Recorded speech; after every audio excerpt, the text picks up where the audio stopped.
Welcome back, movie fans! Today, we're diving deep into one of the most action-packed, hilarious, and game-changing entries in the Marvel Cinematic Universe, Thor Ragnarok. This film redefined the tone of the Thor franchise, blending intense battles, cosmic adventure, and a hefty dose of humor. But beneath all the jokes and colorful visuals lies a powerful story about identity, loss, and the true meaning of heroism.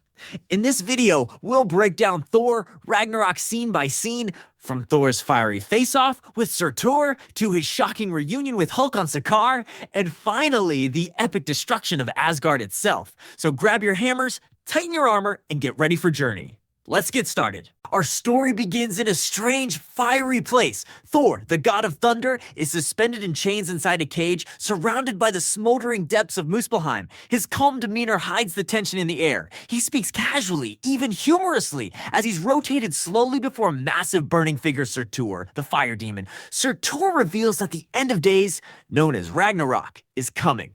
He believes he is destined to destroy Asgard, Thor's homeland. He explains that once he unites his crown with the eternal flame in Asgard's vault, he will become unstoppable. Thor, not one to let doom set in so easily, jokes a bit and raises his hand. His trusty hammer, Mjolnir, flies through the air and crashes into his grip.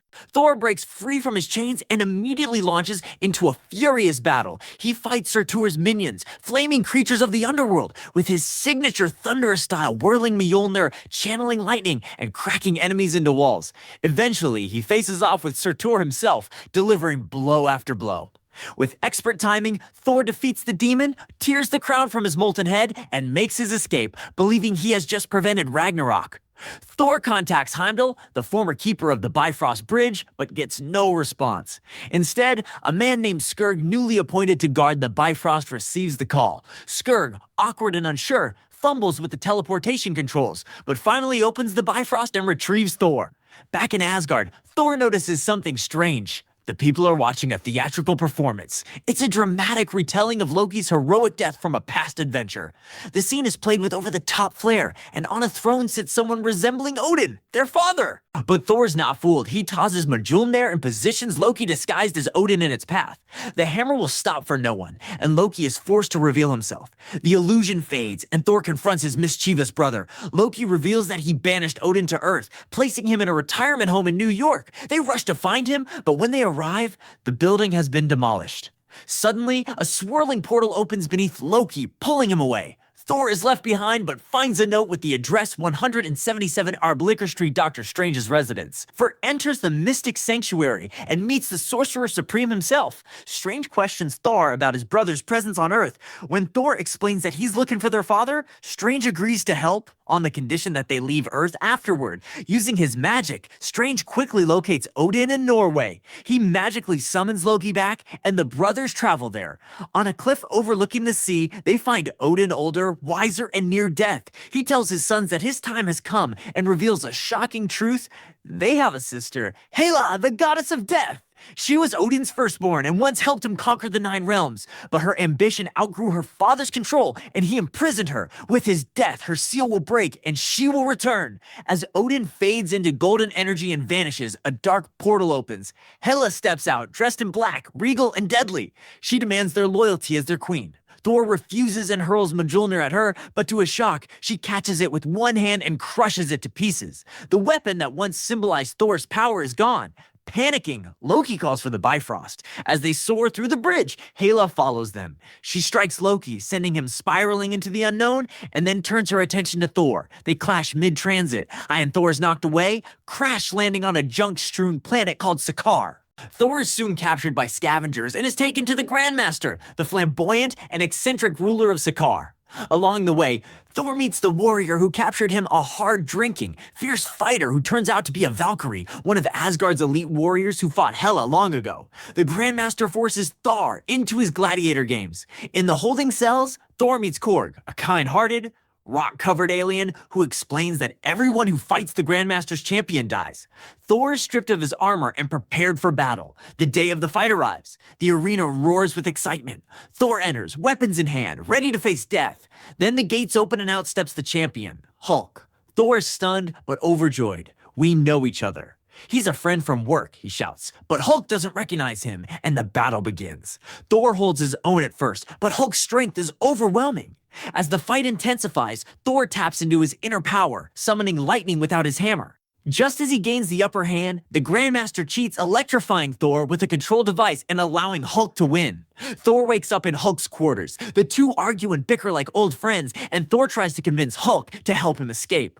Hulk is reluctant, enjoying his status as a hero on Sakaar. Eventually, Hulk reveals the ship he came in on, a Quinjet from Earth. Thor activates the ship and plays a recording of Black Widow, which calms Hulk down and triggers his transformation back into Bruce Banner.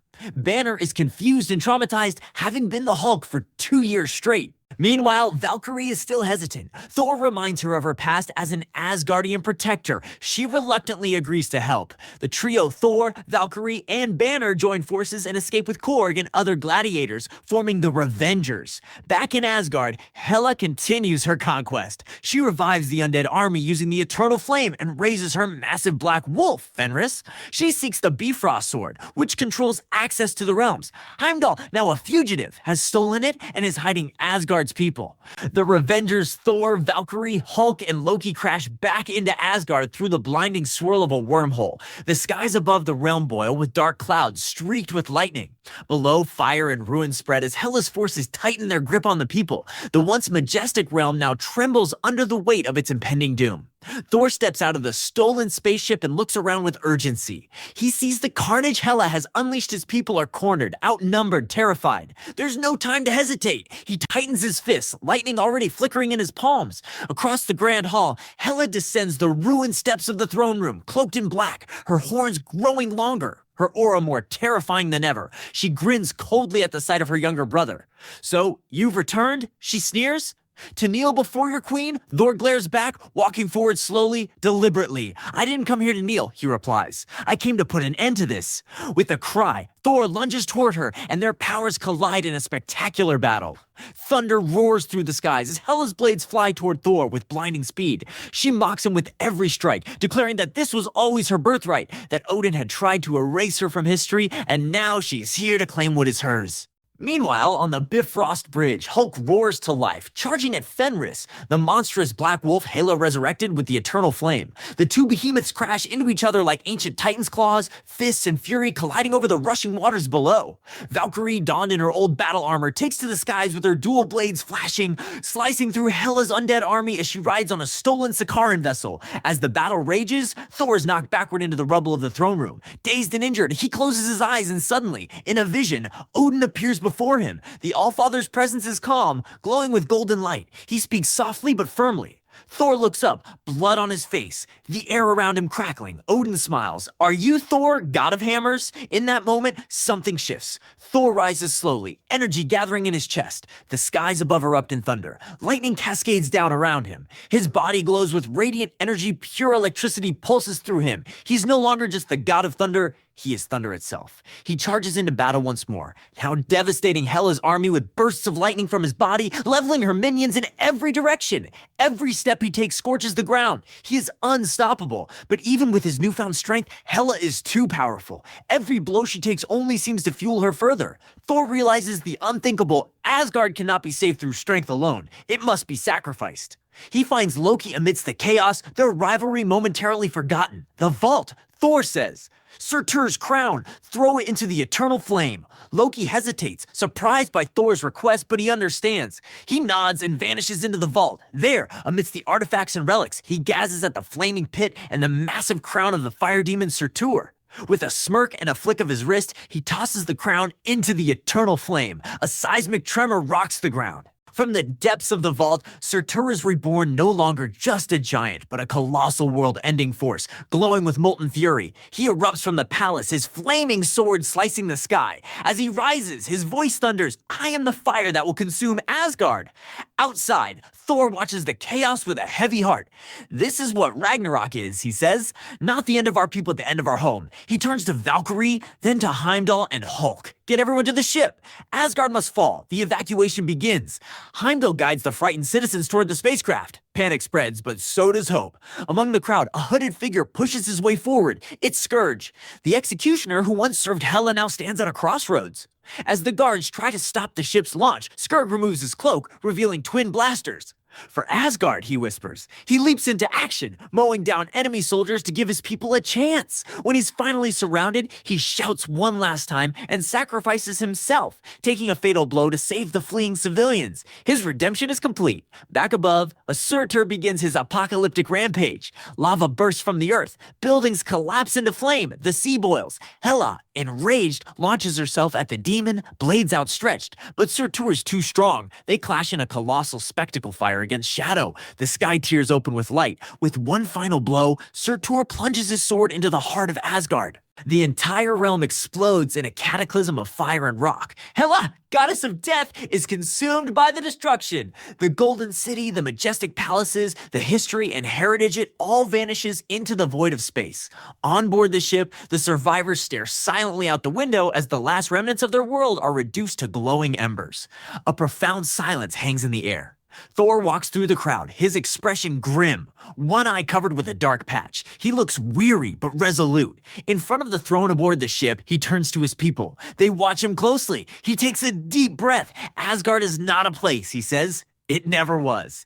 Asgard is where our people stand. That is what we must protect. Loki, standing beside him, offers a rare nod of respect. Their rivalry for now is at peace. Valkyrie joins them, standing proud. The Avengers are united but changed. Thor sits on the throne, not with pride, but with purpose. The burden of leadership now truly his. Just as the ship sails deeper into the cosmos, the stars ahead are blocked by something massive. A colossal shadow looms in space, a ship, dwarfing their own, now hovering ominously before them. And the journey of the God of Thunder is far from over.